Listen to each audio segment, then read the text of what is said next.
एक ऐसा देश जो हिमालय की गोद में बसा है, जहाँ कई महान व्यक्तियों का जन्म हुआ, जहाँ की आबो हवा बिल्कुल हमारे भारत देश जैसी ही है। यह देश अपनी प्राचीन संस्कृति और प्राचीन सभ्यता के लिए ही जाना जाता है। यहाँ की सुंदर पहाड़ियाँ और सुंदर झीलें हमारा मन मोह लेती हैं। वैसे तो यहाँ अनेक शासकों ने शासन किया है, लेकिन यह देश कभी भी किसी विदेशी शासन का गुलाम नहीं बना है। इसी कारण यहाँ कभी भी किसी प्रकार का स्वतंत्रता दिवस जैसा कोई पर्व भी नहीं मनाया जाता है। अब तक तो शायद आपने गेस कर ही लिया होगा दोस्तों कि हम किस देश की बात कर रहे हैं। तो हम बात कर रहे हैं एक प्यारे और खूबसूरत देश नेपाल की। नेपाल देश से हमारे भारत देश के सदियों पुराने संबंध हैं। माना जाता है कि बेटी और रोटी के जैसा हमारा यह रिश्ता पवित्र है।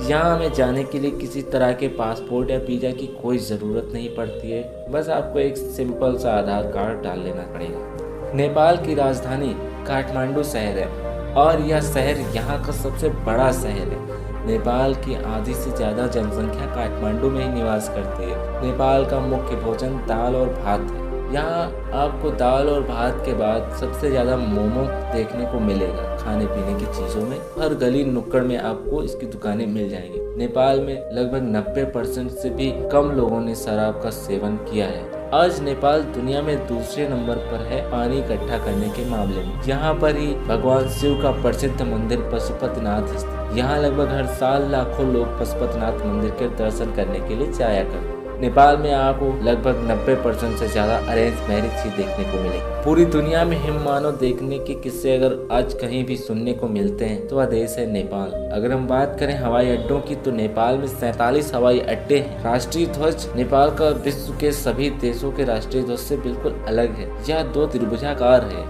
नेपाल में 870 से भी ज्यादा पक्षियों की प्रजातियां पाई जाती हैं और नेपाल में 900 से भी अधिक प्रजातियों की तितलियां पाई जाती हैं। और अगर हम बात करें यहाँ के रेल मार्गों की तो रेल मार्ग यहाँ का 59 किलोमीटर है। पहाड़ी क्षेत्र अधिक होने की वजह से यहाँ का रेल मार्ग काफ़ी छोटा है।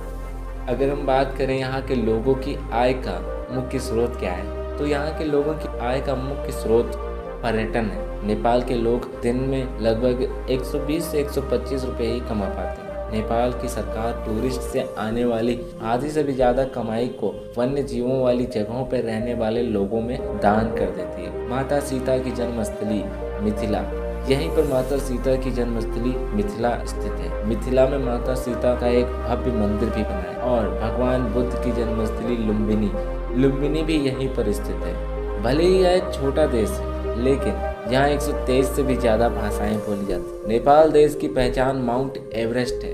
दोस्तों नेपाल का नाम आते ही लगभग हर किसी के जहन में माउंट एवरेस्ट की याद आती है। मजे की बात तो यह है दोस्तों कि दुनिया की 10 ऊंची चोटियों में से 8 ऊंची चोटियां नेपाल में ही स्थित है। वैसे आपको हम बता दें अगर आपको राफ्टिंग और ट्रैकिंग का काफी मजा लेना है तो आप नेपाल जा सकते हैं। नेपाल से खूबसूरत जगह शायद ही आपको कहीं मिले। अगर आपको राफ्टिंग का शौक है तो हमें कमेंट सेक्शन में कमेंट करके जरूर बताएं। वैसे तो भारत के अलावा भी कई ऐसे देश हैं जहां आपको लाखों हिंदू धर्म को मानने वाले लोग मिल जाएंगे, लेकिन दुनिया में नेपाल ही एक ऐसा देश है जो हिंदू राष्ट्र होने का गौरव प्राप्त करता है। नेपाल में गाय को पवित्र पशु मानते हैं और गाय की पूजा की जाती है, इसीलिए नेपाल में गाय की हत्या करने पर एक अपराध माना जाता है। दोस्तों अगर हम बात करें यहाँ के लोगों की तो यहाँ के लोगों का स्वभाव काफी शांत और काफी दोस्ताना स्वभाव के लोग पाए जाते हैं। नेपाल में समय टाइम जोन के आधार पर नहीं बल्कि माउंट एवरेस्ट के आधार पर चलता है। नेपाली पकवान भारत से काफी ज्यादा मिलते जुलते हैं। नेपाल में आपको दाल भात के बाद मोमो खाने पीने को अधिक मिलेगा। अगर आपको प्रकृति से बहुत लगाव है तो आपको कुछ इन जगहों पर घूमने जरूर जाना चाहिए। नेपाल में